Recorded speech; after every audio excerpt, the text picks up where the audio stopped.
The second mystery is रूह में रास्तबाजी।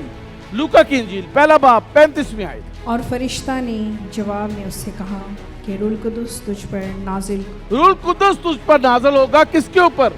वो जो खुदा की शबीह पर बनाई गई है, और खुदा ताला की कुदरत तुझ पर साया डालेगी क्योंकि तू पाक है। और इस सबब से वो मालूद मुकद्दस खुदा का बेटा कहलाएगा।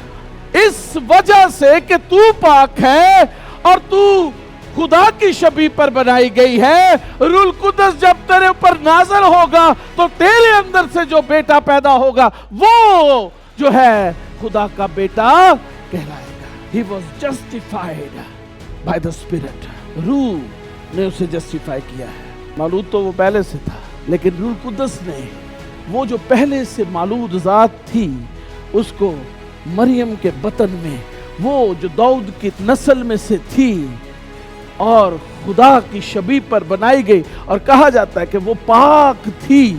ये लिखा ना, वो रास्तबाज थी, खुदा से डरने वाली। खुदा अपने मुकाशफात उन लोगों के अंदर से जारी करता है जो पाक होते हैं और रूह कुदस का मकदस होते हैं, और रूह कुदस उनके अंदर से जारी होता है और क्रिएशन होना शुरू हो जाती है। क्रिएशन बगैर पाकीज़गी दे नहीं जिंदी। जाओ लिख लो किते।